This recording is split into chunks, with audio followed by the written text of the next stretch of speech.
Selamat pagi anak-anakku sekalian. Hari ini kita akan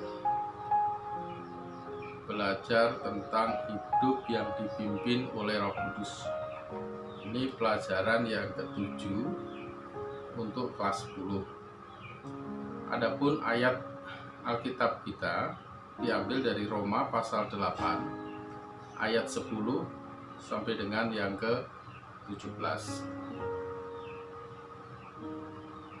Sebagai pendahuluan, dalam pembahasan pelajaran ini kita akan belajar mengenai peranan Roh Kudus dalam kehidupan orang beriman.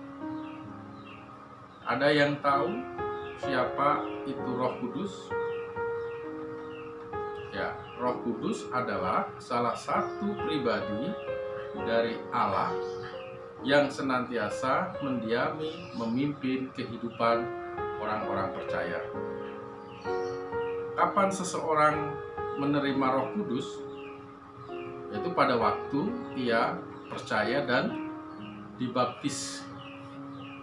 Jadi ketika seseorang percaya kepada Yesus, mengaku dia sebagai Tuhan dan Juru Selamat, lalu dia dibaptis, ya pada saat itulah ia menerima Roh Kudus.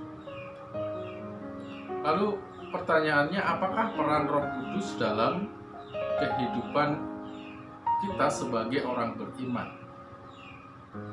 Kalau kita membaca di dalam kitab 1 Samuel pasal 16, di sana dikisahkan bahwa setelah Daud diurapi oleh Nabi Samuel sebelum dia menjadi seorang raja, maka sejak saat itu dan seterusnya berkuasalah Roh Tuhan atas kehidupan Daud.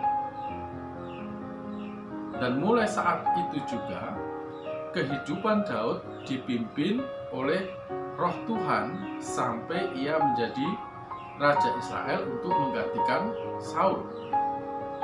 Jadi peran Roh Kudus di dalam kehidupan orang beriman adalah dia mengurapi, dia menguasai kehidupan orang itu dan memimpin kehidupan orang-orang yang percaya kepada Tuhan.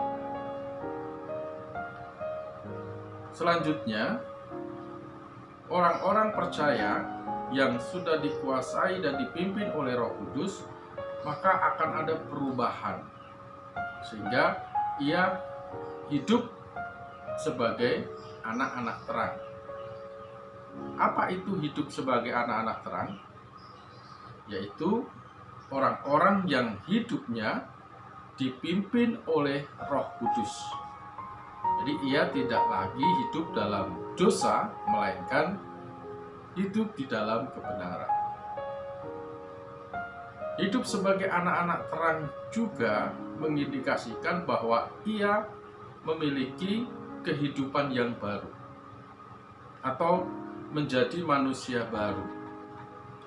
Di dalam Roma pasal 8, 12 sampai dengan 17 kita bisa membaca di sana bagaimana hidup orang yang dipimpin oleh Roh Kudus. Dia meninggalkan kehidupan yang lama dan menjalani kehidupan yang baru. Yang ketiga, hidup sebagai anak-anak terang adalah hidup di dalam kekudusan. Kita bisa melihat di dalam 1 Petrus pasal 1 ayat 13 sampai dengan 16. Di sana diajarkan agar kehidupan orang percaya itu memberikan dampak yang nyata yang bisa disaksikan oleh orang lain. Dan kehidupan orang Kristen yang dipimpin oleh Roh Kudus, dia menaruh pengharapannya kepada Allah dan menjaga hidupnya untuk tidak menuruti hawa nafsu.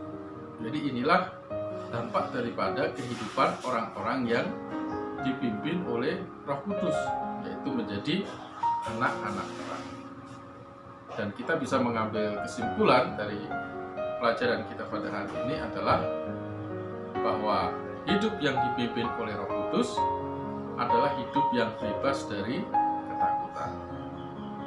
Orang-orang Kristen dari abad ke abad yang hidupnya dipimpin oleh Roh Kudus, mereka tidak takut menghadapi maut dan mereka berani menunjukkan kesaksian hidup mereka kepada dunia. Yang kedua, bahwa hidup yang dipimpin oleh Roh Kudus ini merupakan identitas orang Kristen. Jadi ia tidak hidup lagi menuruti keinginan daging, melainkan hidup menurut kehendak Tuhan. Jadi hidup di dalam kebenaran. Jadi ini menjadi kesimpulan kita pada pelajaran hari ini, dan bagaimana kita, kalian sebagai anak-anak remaja Kristen, supaya hidup di dalam pimpinan Roh Kudus. Kalian harus bisa memberikan teladan di dalam kehidupan dan pergaulan sehari-hari, memberikan kesaksian kepada orang lain tentang bagaimana hidup kita, dan yang terlebih lagi kita mau hidup dipimpin oleh Roh Kudus, menjauhkan diri dari keinginan daging yang tidak sesuai dengan kehendak dan firman Tuhan. Oleh karena itu, di dalam kesimpulan pada pelajaran kita, mari kita hidup dipimpin oleh Roh Kudus dan hidup di dalam kebenaran. Demikian anak-anak sekalian untuk pelajaran kita hari ini. Kiranya Tuhan memberkati kita semua. Amin.